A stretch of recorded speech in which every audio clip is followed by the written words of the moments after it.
This is the Jay Pitt Show. It's really hot in Kentucky right now.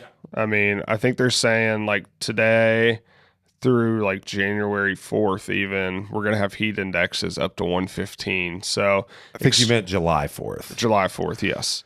January 4th heat yes. index of 115 would be a problem. July 4th, but extreme heat, I'm already hearing of people's AC going out and stuff. Yeah. What can homeowners do right now to maybe help prevent this? Biggest advice I can give. Okay, so your air conditioning is not meant to create a 30 or 35 degree differential between the exterior temperature and the interior temperature. I mean, most, I would say, Is that with heat index or no, just let's just go temperature. To be honest, 93 degrees. To be honest, I don't know. Okay, but let's say it is 95 degrees outside, and you want it 65 in your house. It is not meant to withstand a 30 degree differential. You will run it too hard, and it will be more likely to give out.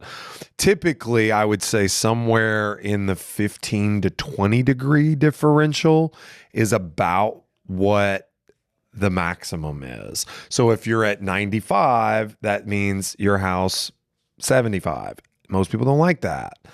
Obviously, the more expensive the unit typically that you have, the more souped up unit you have, the better insulated your home is, the more you can push that differential difference. When a home inspector does, a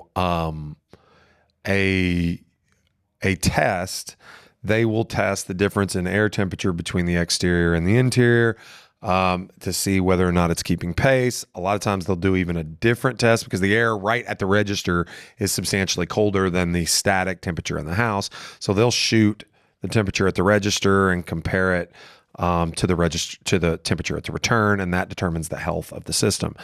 If your AC unit is not keeping pace, the worst thing you could do is turn it down. So let's say, for example, you have it set at 72. Okay, that may be. Do you think 72 is acceptable right now? It's 93 today. I mean, that's 21 degrees, so that's kind of pushing it. But yeah, it's acceptable, especially if you have a good unit. The more you are the better insulated your home, the more likely it is to withstand a higher differential because you're holding on to more of your conditioned air. And so the temperature is not going to swing as greatly when the unit kicks off as it would if the home is, I think I said that backwards, but the temperature is going to swing more widely when the unit kicks off with poor insulation. Sure. If you have good insulation, the temperature in the house is not going to go up that much when the unit kicks off. You don't want the blower motor running 100% of the time. Yeah. You don't want that motor to be taxed to the point where it quits and then now it doesn't blow anything. If you are blowing hot air, that's a completely different issue. That's usually a refrigerant issue that, I don't think we need to get into like the inner workings of, air conditioning and, like forced air systems. But suffice it to say, you have a coil that is cold that you pass air over, okay? And the cold coil makes the air cold, and then the blower motor pushes it out the ductwork into the house, and then a return air sucks the air in and then recycles it through the system. Now, the colder the air that returns, the easier the system can work to cool it. So again, if you're set on 72 and it's 76 in the house, okay, the worst thing you could do is turn it to 70. Yeah. Okay, what you actually should do is turn it up to 74. Yeah. And then see if it'll catch up from 76 to 74. And then once it gets to 74, drop it to 72. And then once it gets to 72, drop it to 70. So inch your way down rather than taxing the system worse by getting it to 74, okay, the thermostat will tell the unit to kick off. And then the unit gets to rest. Okay. And is worked less hard.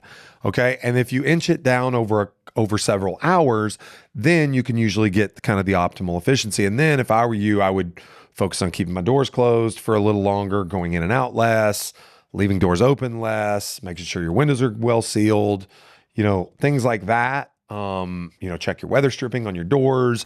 If you don't have time to fix the weather stripping right now, lay a towel down, okay, by the exterior doors to try and help, keep, the cold air from escaping. Close your blinds, close your curtains, because, those windows and doors don't insulate as well as walls with, batted or blown insulation. So, there's just a lot of things you can do to combat really serious heat and preserve the life of your units. You don't want things breaking that have to be replaced in an otherwise good system just because they're being taxed too much. And then you have expensive and costly repairs and a lot hotter temperatures, which can be dangerous in some cases.